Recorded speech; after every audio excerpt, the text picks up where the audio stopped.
Officials are saying at least 120 people have died following a crowd surge at a Halloween festival in the capital city of Seoul. NBC's Raf Sanchez is joining us now with more on this story. Raf, this has just been really breaking in the last hour or so. The number has been increasing, it seems, by the minute. The details just devastating. Talk us through this. What do we know? Yasmin, the scale of the horror here is almost unimaginable. As you said, 120 people are confirmed dead. Another 100 are injured. Dozens of those injured are in serious condition. They are in hospital. So it's very possible that this death toll is going to rise in the coming hours.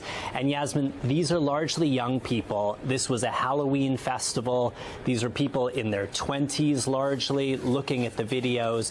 So just an absolutely horrendous situation. Here's what we know. South Korean media is reporting that about 100,000 people showed up for this Halloween festival in downtown Seoul. Part of the reason this was so popular, it's the first outdoor Halloween party without masks in South Korea since the start of COVID. Their COVID rules remain very strict over there. This was a chance for young people to show up in costume without masks, and they flocked to this area, which has a lot of narrow alleyways. And what it looks like it happens is people got caught up in the crush in one of those alleyways. And as we've seen with stampedes all around the world, as soon as people get underfoot, it is almost impossible to get back up again.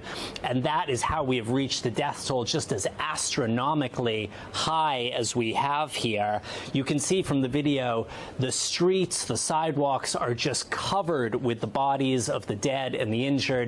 And there is this awful rhythmic pumping as you watch the arms of these first aiders trying to administer CPR. Yasmin, South Korean media is reporting there are foreigners among the injured. We don't know their nationalities. We don't know if they're Americans who got caught up in this.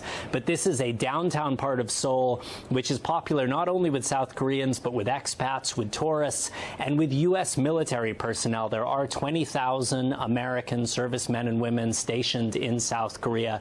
We will see over the coming hours if anybody was caught up in this. Now, this incident happened at about 10:20 p.m. local time. It's now 4 a.m., so about 6 hours ago. The initial reports said something like 21 people were being treated for cardiac arrest. But Yasmin, you looked at the videos. It was clear this was a much, much bigger incident than that.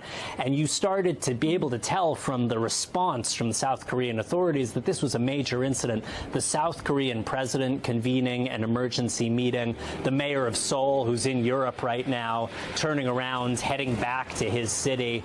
Then we got that first report saying 59 people were killed, and then just in the last hour or so, that death toll doubling to 120, which is where we're at right now, Yasmin.